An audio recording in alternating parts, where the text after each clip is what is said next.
Hello, everyone. I'm Ryan. This is Stevo. Howdy. And welcome to the first episode of Brawlers and Scholars. Today we're going to review Captain America Brave New World. So, first off, let's talk about Falcon and the Winter Soldier. Let's do it. So, didn't like the show. That is an obvious thing. Yeah. I think the idea of, hey, what happens when all these people come back after being blinked out of existence is a pretty good idea. Like, that was a decent concept of where the MCU should go next. Like, okay, yeah, what would happen? What would the tensions in the worlds be? The problem after that, though, is that they tried to make terrorists who are killing innocent civilians Robin Hood like characters. Yeah. Like, you should sympathize with these guys. Mm-hmm. And then they bring in John Walker and Battlestar, the people trying to take him in and arrest him, and then, heaven forbid, they kill him when they kill innocent people and their comrades in arms. They're all of a sudden the bad guys. Mm-hmm. So I checked out after that. And the sad thing is, I love Bucky, I love Sam, and I even like Sharon Carter. I'm a big fan of all of them. And Zemo from Civil War is probably one of the good best, character. probably one of the best villains in the Marvel Cinematic Universe, and they ruin all of them. So, not a great start to Anthony Mackie's role as Captain America. No, they do answer a very good question of what does happen after people come back. Or after this post-world, post-apocalyptic like event, what is going to be the state of the world? How are things changed? How are things not changed? How are, what things are different? How would the world run? And I think they answered the question very well in Spider-Man. Was it Far From Home? Right after Endgame, Far From Home, yeah. Yeah. No, that wasn't Far From. Yeah. You're right. No, because it's Far From Yeah, Home it and was. then No Way Home. No Way Home. There we go. So They answered it quite very well in Far From Home, and they didn't have to go, or they didn't have to expand on it too much. They just kind of said, hey, this is what it is. Some kids are more advanced than other kids that they're supposedly their age, and I mean, if that were to happen here, I think the kids would have feel it the most, because imagine your peer group disappearing for 5 years and then coming back. Are you technically the same age? Time has moved on for everybody else, and it hasn't moved on at all for this other group of people. But Captain America, the Falcon and the Soldier, started off well but ended terribly and very fast. I have to agree with that, because, spoiler alert for what I'm about to say about the movie, the bones were good, like for the show and the movie. Mhm. And then the execution, I would argue, fell completely apart. Because aside also from the, hey, what would happen after the blip and everyone returned, well, they introduced, like, what happens when America tries to monetize and commercialize Captain America. That's really interesting. The problem was, and I ended up liking John Walker, and I'm looking forward to him in Thunderbolts, but they try to make him the bad guy. And at first, it's like, yeah, like, how dare you take Steve Rogers' role? And then John Walker's a pretty cool guy, trying to work with Bucky and Sam, and he's getting the cold shoulder. Trying to do what he's supposed to be doing, what he believes Captain America should be. Yeah. All while not having superpowers. Mm-hmm. Like what would anybody do in his shoes? And I think the producers unfairly write him as someone who is just not to be sympathized, or a loose cannon. And the sad thing is, John Walker's probably the most reasonable, and his reaction is probably the most understandable in that entire show.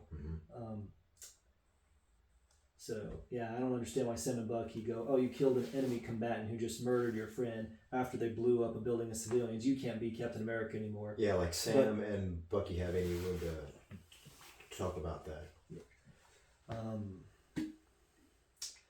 So, but I'd forgotten about Captain America and Falcon and the Winter Soldier. I will say I did appreciate that at the end of that show, the credits say Captain America and the Winter Soldier, because I do like Sam Wilson and I like Anthony Mackie. But I had forgotten about that show by the time this movie's trailers were coming out. I had completely forgotten about pretty much everything in there. It made it so, or it unfortunately left. It didn't just leave a bad taste in everybody's mouth. It soured the Captain America name. It soured the MCU name, and with other shows coming out around the time, like Wanda,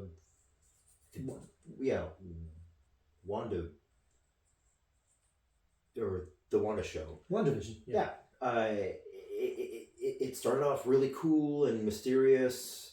The end song was really neat and had you thinking, and then it just panned out as something completely arbitrary. And the writers portray Wanda as a victim when she was the main instigator of a violent crime. And the writers want you to believe that she's just caught up in this and she, woe is her, it's terrible, and it's just, it doesn't leave any room for redemption. Yeah. I think WandaVision was probably one of my favorites, because there was a lot of stumbling blocks, but I think the beginning was pretty cool. Aside from trying to paint her as making some ultimate sacrifice at the ending, I do appreciate that she did. I appreciated that she gave up her fantasy. They just should have played it as like, no, you really messed up, instead of like, oh, woe is you. Yeah. But by the time this movie's trailers were coming out, I had forgotten about all the shows, and I hadn't seen a good movie in theaters for a while. Yeah. And I love Chris Evans made me love Captain America. And I think Anthony Mackie made me love Falcon, and I knew nothing about either of them except from Marvel Ultimate Alliance. And before Chris Evans, I thought Captain America was cheesy. I thought he was really lame. I never cared about him because I grew up in the pre-MCU films. So Blade and Ghost Rider and Punisher, they were my boys. But Chris Evans made me love Captain America. And then Anthony Mackie made me love Falcon through the movie. So not seeing a movie in a while, I'm like, okay, I'm ready to see a movie. I love this actor. I was okay with Steve giving Sam the shield at the end of Endgame. I thought that was cool. And I know that Bucky sometimes gets in the comics, but just the way the story had gone in the movies, I thought Sam was the better guy to get it. But so I jumped off. What was the last Marvel show? I think Moon Knight was the last one I watched, and after that I was like, I'm done. I'm not watching any of these anymore. So I kind of... What? She-Hulk was not on your favorites list? I didn't watch She-Hulk. I did watch Charlie Cox's cameos on YouTube, though. Oh, yeah. I do love Daredevil. Yeah. But you haven't watched any Born Again, right?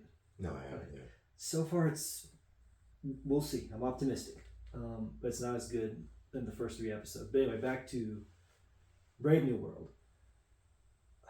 I had heard about all the troubling reshoots. I had heard that the CGI was looking bad. But I wanted this to be good. And I just want to be good. I love the actors. I love the characters. Were you aware of the comments that Anthony Mackie said right before the movie came out? No, what? Okay, so, and for the record, I didn't find him that big of a deal. Quote, Captain America represents a lot of different things, and I don't think the term America should be one of those representations. It's about a man who keeps his word, who has honor, dignity, and integrity. What do you think of that? Sounds good to me. Yeah, I've noticed him in other interviews, and he seems like a pretty cool guy.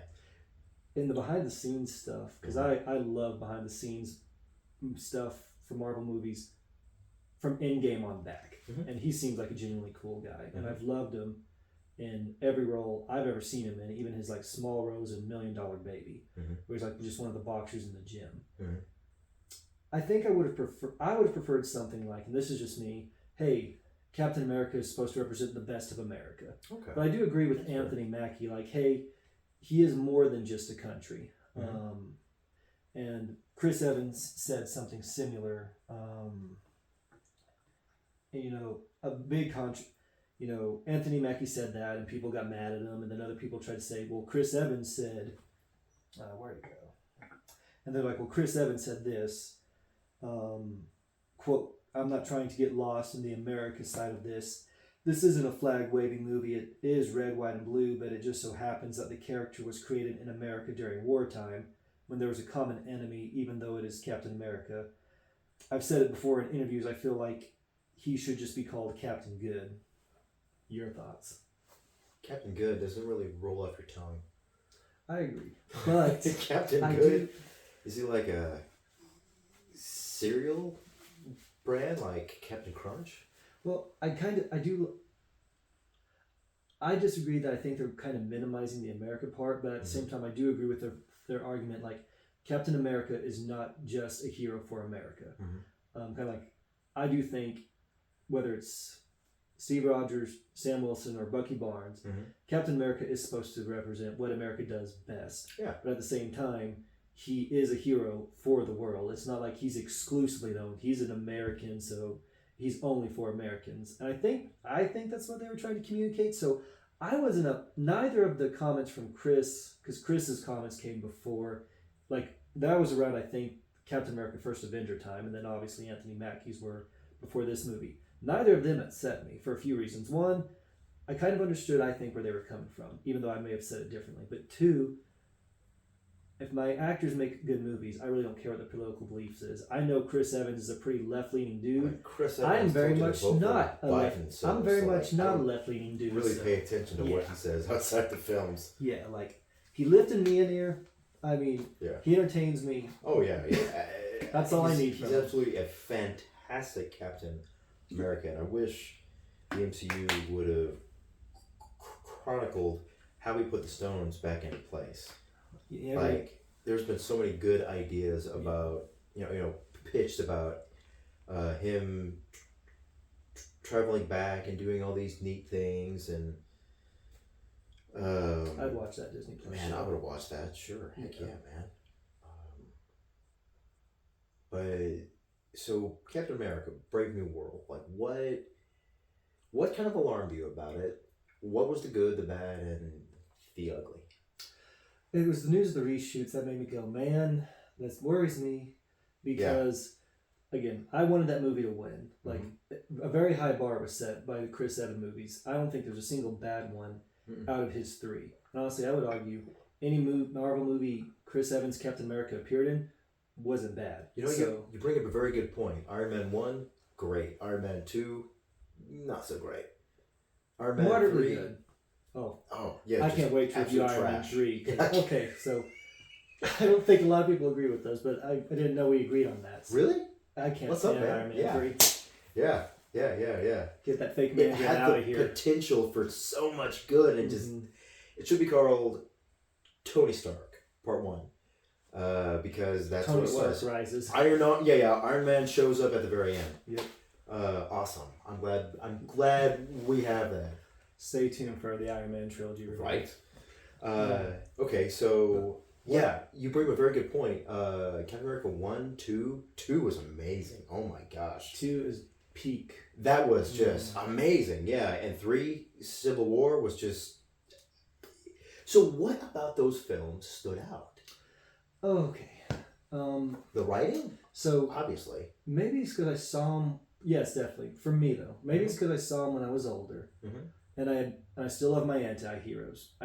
Punisher, Blade, and Ghost Rider will always have a special place in my heart. Mhm. But I guess the older I get, the more you realize the importance of optimistic heroes like Superman and Captain America. You can relate to the anti-heroes. Amen. You aspire to the Boy Scouts. And I'll never forget, Captain America was one of the first movies in a long time, like I think probably one of the first since Lord of the Rings, which is still the best movie ever made, and it's only one movie, extended edition. Anyway, I saw that 3 times, Mhm. and it's not a big action movie. There's not a lot of action. It's not like Mission Impossible where there's action every 20 minutes. So what stood out? I'll try to make it quick because I could talk about these movies all day. Best romance in the MCU, I would argue, is Peggy Carter and Steve Rogers. They beat out Tony Stark and Pepper Potts, and they did good there, but they beat them out. You know, Steve Rogers' heart is just awesome to watch on screen. So, and the final thing I kind of appreciated about the first one was when they put Steve in the propaganda machine and don't let him go to the front. That is such an American thing to do. Like, dang, we have this awesome resource. What should we do? Put him in Hollywood. No, he could probably save a lot of people. Like, put him in Hollywood. Like, this guy literally outran a truck and caught a Nazi in a submarine and punched through, like, you know, pressurized proof glass. Like, nope, put him on Hollywood. So it's like, that really just struck a chord. Like, this is a pretty realistic superhero movie. Winter Soldier, I mean, what a way to follow up. Yes, thank you for giving me that idea. So there's a little bit of cheese in Captain America, like, that's a little cheesy. And then they gave him that terrible suit in the Avengers. And Chris Evans still made his character awesome, but that was a terrible suit. Winter Soldier showed you how serious he was. And to kind of steal a line from another YouTuber, it was a political thriller, but also a superhero movie. Yeah, absolutely. And credit to the Russos, they stopped using Scarlett Johansson as a sex object, and they made it about her character. And again, then Anthony Mackie's chemistry, like bromance partner chemistry with Chris Evans, was spot on. And you know, Chris Evans sold that. You know, that's what I'm looking for. That brotherhood with Bucky. So that was Winter Soldier. In Civil War, there were so many characters on the Marvel. There were roster at that point where the ones they included were just perfect. They were. I mean, they suited or they fulfilled their roles. They did. But everybody had a place in it. Yes, because compared to Iron Man 2, where it's like they're really trying to force in Black Widow, or they're really trying to force in War Machine, like this is kind of like, it was like Mandalorian season 2 and Iron Man 2, like, we got to drop all these hints, versus Captain America Civil War, hey, here's Black Panther, but it's like you feel like he belongs here. Here's Spider-Man, but he belongs here. But I think also it showed that Steve Rogers had kind of gone through an arc where it's like he hadn't really made for lack of a better word, a moral mistake. And then in Civil War, he does. You find out, kind of out of nowhere, but you find out he did lie to Tony. He knew about his parents and Bucky. But I guess, you know, because he had said in Captain America Winter Soldier, like, hey, yes, we did compromise in World War II in some ways that made us not sleep so well at night. But you never saw Steve Rogers actually compromising. And in Civil War, they show that he did. But kind of like he also, at the end of that quote, he says in the second movie, like, we did it so people could be free, you know. Steve Rogers is human in an imperfect world. He doesn't make the perfect decision all the time. But he makes the best decision he can for what he believes is the right reasons. He didn't do it to hurt Tony. He did it to protect Bucky. So you got to see, yeah, he's still a man, but he's still a good man trying his best. Bingo. Like, Chris Evans can keep his politics, and I'll keep mine, but he made me love Steve Rogers, and I'll always be grateful for that. Okay, so talking about all of that, bringing up all of that, why did Captain America Brave New World, which is really Captain America Part 4, where did it fall short? So I'll get this out of the way. Like we've already talked about, I don't have a keen eye for CGI, and I don't care, because if the story is good, I'm not going to pay attention. Where did it fall short? I think we can... It, like Black Widow, the movie, tried to be a political thriller like Winter Soldier. And we're not the first YouTubers to have said that, so credit to everyone who said that first. But I think what really hurt Captain America Brave New World, at least from where I was sitting, was a lack of character development and too many characters. Heck, like on this list here, I've got characters I think should have probably been cut and characters they should have kept. Because so I think Sam didn't get enough character development. He was lost in his own movie because they're trying to work him and Thunderbolt Ross, and the idea of Thunderbolt Ross's sins coming back to bite him, that was good. Trying to tie back to his Hulk days, I thought that was a good idea. But the villain, so I don't know if you noticed, and I didn't notice, I had to look it up, but the green-brained villain in that movie is the guy who turns the human guy who becomes Abomination into Abomination in Incredible Hulk. Did you notice that? No. Same and actor, here's why. Because they didn't bring it up at all. I know. Like there wasn't a... So when Hulk 1 Hulk 1 and 2 came out, the one with Eric Bana and then the one with... Edward Norton. The Fight Club guy, yeah. When those came out, MCU was like, hey, these are so bad, we're just going to pretend they never... We're just not going to really talk about them at all. They took some of the meat of that and put it into the other films. Thunderbolt Ross, they scrapped Betty Ross completely. Poor Betty. Yeah, poor Betty. They scrapped the characters. Pretty much anything that happened, they just scrubbed clean. You want to know something kind of interesting? Huh. Or just, we know that Eric Bana's Hulk's not MCU, but that's Incredible Hulk and Eric Bana's Hulk. One's MCU, one's not, but they put Edward Norton in South America, and Eric Bana's Hulk ends in South America, almost I don't know why they did that, as a flirt or a tease, could Eric Bana Hulk have kind of been a part of this? Not per MCU, but it's one movie ends in, I don't know if it's South America. He ends up in a tropical jungle in the end of Eric Bana's, and then Edward Norton's in South America, which has tropical jungles. So I found that weird. I don't know. I thought the Incredible Hulk, I kind of liked it. I think they kind of tried to distance it. I know it wasn't as successul as Iron Man. So what came first? Was it Incredible Hulk or Hulk? It was Eric Bana's Hulk. Yeah, I remember seeing that one. So did that come out before Iron Man? Oh yeah, that was way before Iron Man. That was back before Marvel had its own movie rights. Oh, okay. All right. But again, that. Gotcha. But again, that's the one time where it's a non-MCU movie could have been in it because Eric Bana ends in South America, Edward Norton starts in South America. Gotcha. Okay. But but they scrapped so much of the old Hulk stuff that you don't know what they took out of it and what is considered canon or what's not. And any sort of callback to, hey, by the way, this is that same guy. Any line of dialogue could have been like, hey, this is what I did back in that film or something. Yeah. Anything that would have established that connection would have helped. And I agree completely because if you're focusing on Sam Wilson, brain guy, I haven't even bothered to remember his name because I really don't care. The leader.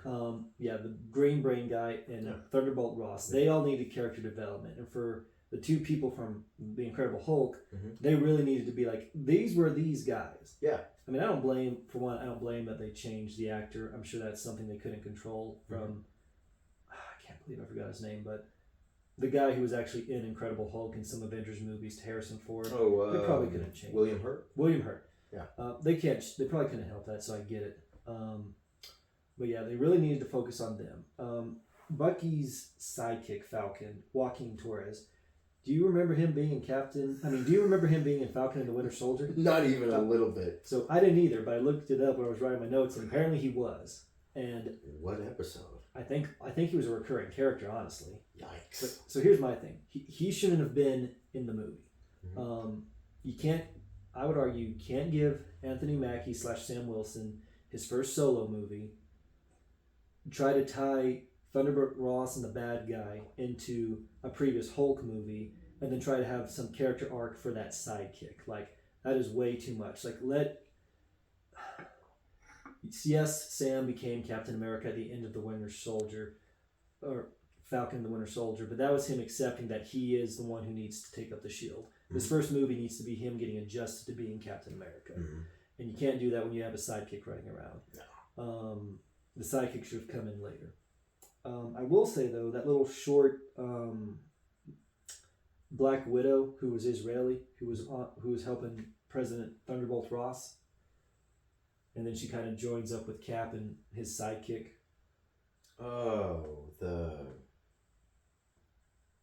girl Yelena? No, not Yelena. Because Yelena is Natasha's sister. And Yeah. Yelena wasn't in it. I don't even remember this girl's name, but she meets up with Sam and Falcon Jr. when they first meet the villain. That ring a bell? Not at all. Well, I think And hang on, I gotta tell you, I don't remember a lot of the film. It just didn't stick. It just didn't stick. There's a lot that just I forgot about. Kind of like the show, because nothing really grabbed my attention. The soundtrack was forgettable, and I'm an audiophile. I love a good soundtrack, but there's nothing really that really stood out. No. Well, I think that girl being a former Black Widow, I kind of was into that in the sense hey, it makes sense that after Natasha destroyed the Red Room in her movie, a Black Widow would have defected to the West. Mhm. I'm like, so that I think her being there was fine, and I think Sam's contact, the black girl who was his contact into the Secret Service, those Mhm. characters I thought were used pretty well. Mhm. They should have the guy from The Boys, the old guy who Captain America kept running into and fighting. The old black guy who plays who's from Breaking Bad, and I can't remember his name. He's also in The Boys. Israel Bradley or something. Great actor, Yeah. love him to death. Didn't need to be in the movie. Yeah. I mean, I don't know why he was in the movie. I guess Captain America 4 looked like it wanted to draw a lot from the show. I don't think he was in the show though. Oh, dude, yeah, He was? He was. The guy from The Boys was in Falcon and the Winter Soldier. Are we talking about the same guy? The black guy. The old dude from The Boys and Breaking Bad. I don't remember him being in Breaking Bad. Well, I don't remember him being in The Boys. Oh no, not Isaiah Bradley. So Okay, Isaiah okay. Bradley, no, I think he was one of the few characters who was used well Okay. because they established him in Falcon and Winter Soldier. So yeah, I thought he was used like that. I think he was used well because that's Sam's motivation, aside from trying to figure out who tried to kill the president, to get everything squared away. But no, the guy I'm talking about, who I wish wasn't in the movie. So they didn't even put Isaiah. They didn't put Isaiah on the front of the poster. I just realized that. Anyway, so the bad guy who kept running after Captain America with an AK. Yeah, because this wouldn't. Oh yeah, dude, he's been in everything. What's his name? He's Cuban, I think. Giancarlo Esposito. Giancarlo Esposito, yeah. Great actor. His Great character didn't need to be in the movie. Yeah, not at all. I mean, if you're not going to use him for a big role, don't have him in there. Yeah.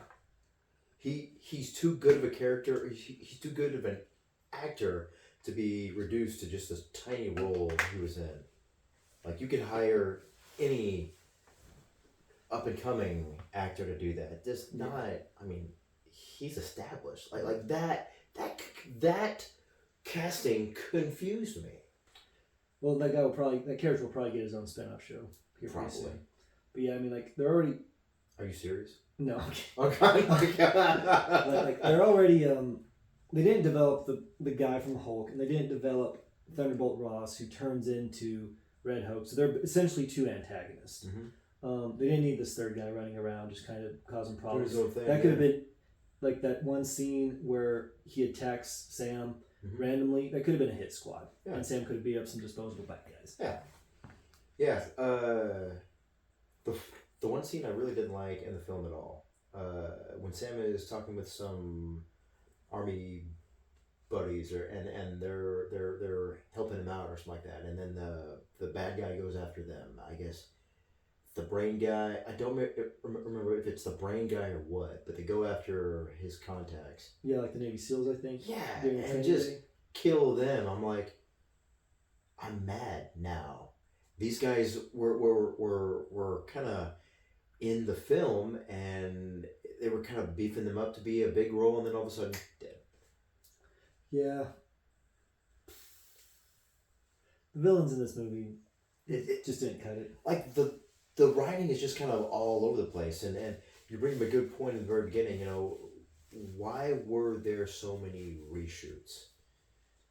Because I know I read a little bit researching this that I already forgot his name. The actor from The Boys. Sorry, his name's hard for me to remember.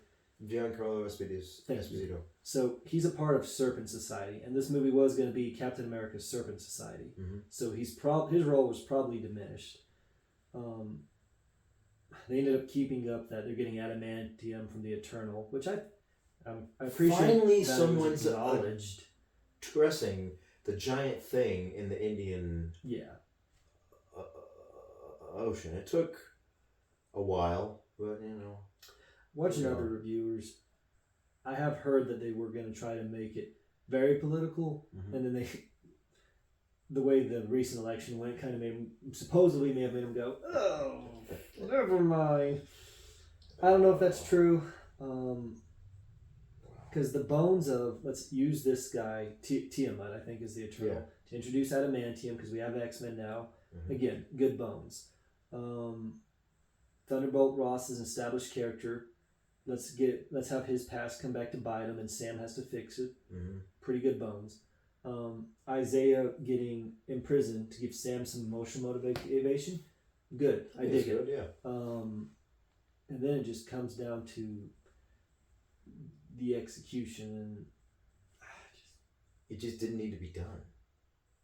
That's kind of the sad state of affairs. Is just it. There's a lot of, not even a lot, a decent amount of potential in it, and for the most part, it all fell short. It just seems like there were too many chefs in the kitchen. So many people wanted to, write in what's gonna happen, and it didn't seem to have any clear direction. That or two. They probably kept changing directions as things came out. Because I can't remember how early on this movie was announced. Oh, at least 2 years ago. But if they had an idea from Falcon, if they had an idea for the movie from Falcon and Winter Soldier, and then they saw how terrible that show did, then maybe that's when everything started to change. I don't know. Like, do the writers actually pay attention to what people say about the show? Because if we're to judge on other stuff like Star Wars, no one seems to look at what the real fans are saying and say, hey, maybe we should create a better show, or maybe we should go in a new direction. It seems like it's the people who write these films or shows just kind of stand in an echo chamber and don't really go out and touch grass that much. Seems like it. I think they're slowly starting to learn. I don't know.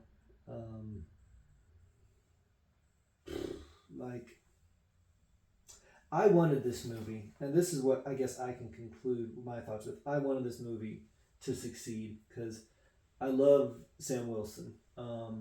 Anthony Mackie made me care about Sam Wilson. Just like I care about that legacy of Captain America. I think Steve Rogers did good as Captain America. Sam Wilson did good, establishing him as a comrade to Cap. And it made sense to me that I disagree with some people who are like, we just wanted Chris Evans and Steve Rogers forever. It's like, well, every good story has a good ending. Good stories have a good ending, typically.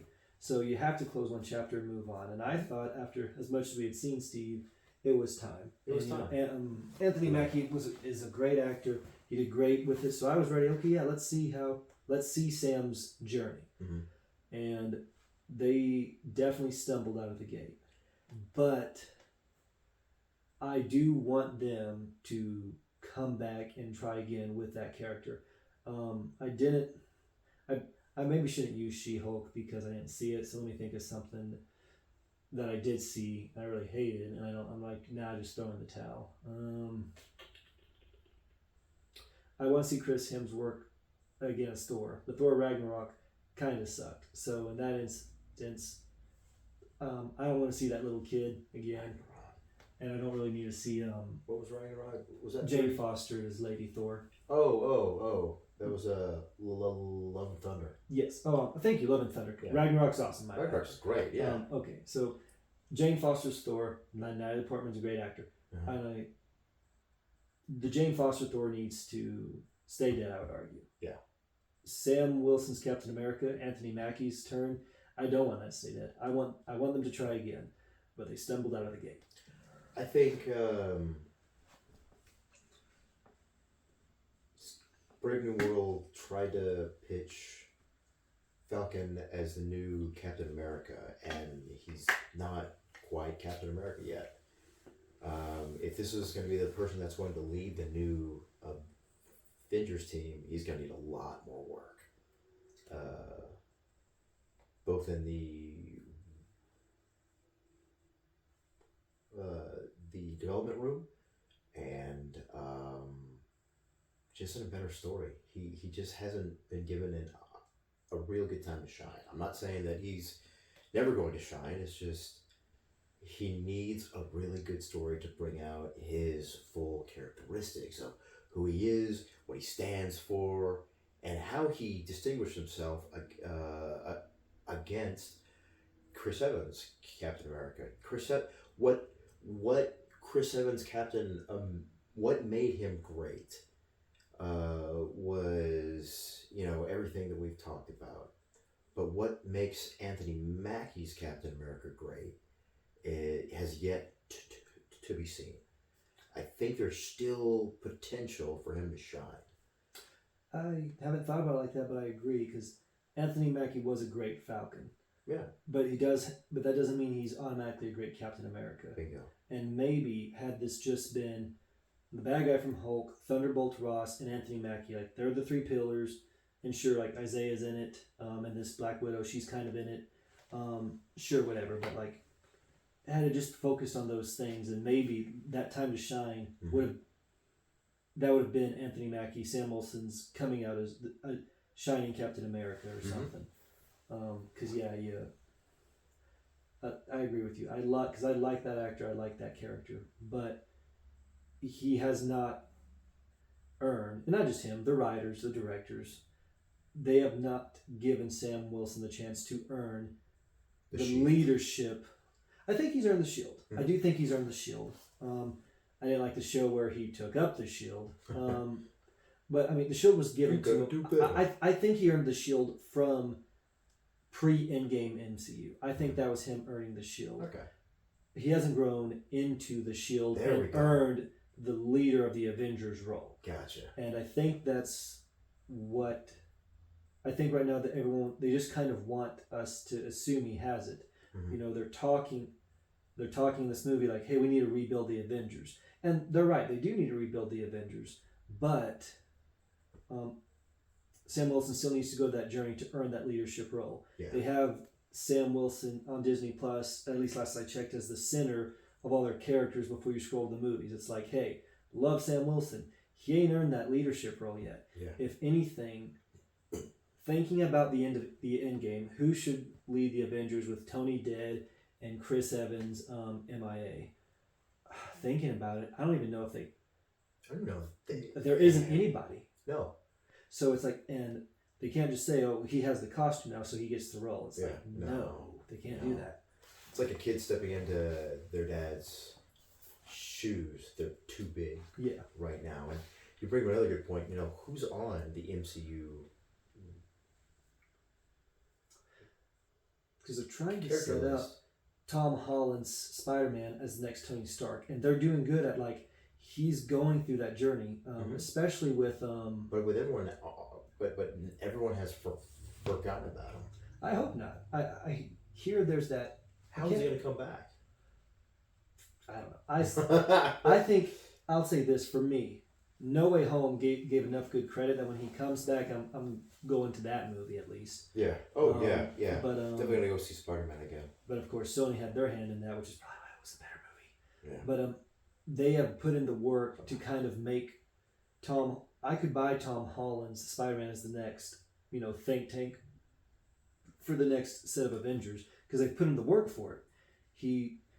Yeah. Long Way Home wasn't his best movie, but it's still, he went through some character growth. Mhm. He was betrayed by someone he thought was his friend. He Mhm. was relying on technology, then found out he didn't need it. And then No Way Home, he goes through a tragedy. His not ethos, but his motto and His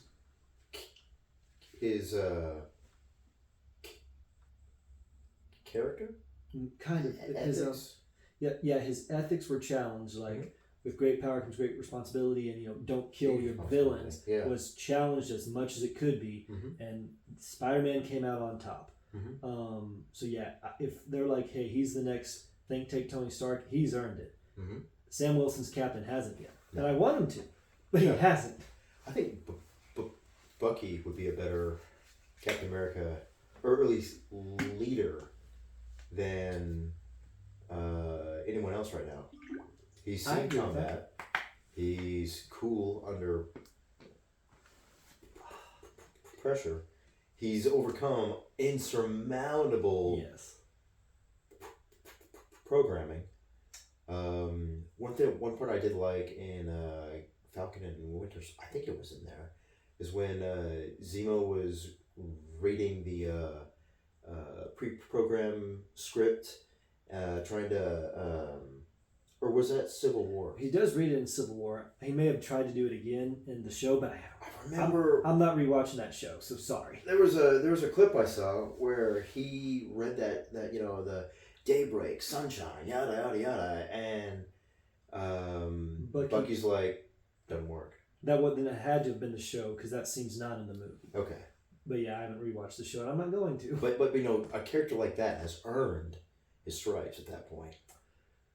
I won't go down this rabbit hole too much because it should be its own video. Go on. The one character who could have led the Avengers after Endgame with Thor going to space, Mhm. Tony dead, Captain America old, Mhm. was Chadwick Boseman's T'Challa. Yeah. Because that guy's character, and we'll review Black Panther because I'm not as crazy about it as everyone else seemed to be, but that guy, great actor and a great character, and even though he only got his one solo movie, the journey he went from Civil War through that first solo movie, Mhm. he, like like Steve Rogers, was a good man who always did his best to do the right thing. Mhm. But it was also a little different because, Steve Rogers is a soldier and T'Challa is a king. But Yeah. at the end, they were both, it's in the Black Panther trailer, T'Challa's father says, hey, you're a good man. It's hard for a good man to be a king. It's hard for a Mhm. good man, I would argue, to be a soldier or even a leader. And that's what Chris Evans was. But, Steve Rogers, but Steve and T'Challa are just, because we all know they wanted Captain Marvel to be the new leader. I was like, screw that. No. You put T'Challa in charge Yeah. because there's a leader. Right. Yeah. And that's a tragedy that we never got to see that. Yeah.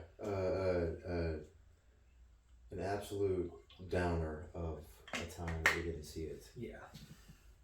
I tried to watch it. Black Panther 2 or Captain Marvel. you didn't get through? No, dude, I fell asleep. Not just fell asleep. Like, I felt bored. Like, I'm just like, is this over yet?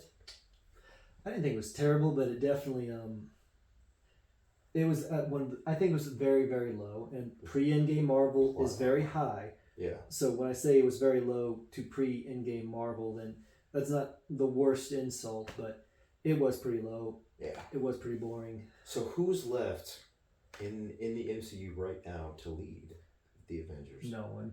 I argue no one. With T'Challa dead, Yeah. he was the only one who, at the end of Endgame, I would say he can do it, Yeah. and we don't have T'Challa anymore. No. So there's no one. Right. Sam Wilson and Bucky have the potential, but Bucky's, I think, always going to be that works from the shadows guy. Yeah. I think the MCU is kind of just they've given, even though he's overcome a lot of his demons, that's how he's gonna. I think that's how they're gonna play him. That's fair. That's Yeah. fair. Well, So so oh, go ahead. would you rent this, buy this? Do you even recommend this film? So don't see it in theaters. I would tell you that, even though it's probably already out of theaters by now. I wouldn't spend money on it. If you have Disney Plus already, I may watch it if it's free. Yeah. The only thing I would ever spend money on, though, is if a director's cut comes out, I'm curious as to, well, what was on the cutting room floor? What was an original That's a vision? good idea. I might spend money on that, but as of now, this is a watch it if it's free, because it's not worth the Yeah. money, unfortunately. And I really wish it was. Well, pretty good then. Well, y'all, please like, comment, subscribe, and share. We appreciate y'all. There's nothing you can do about it.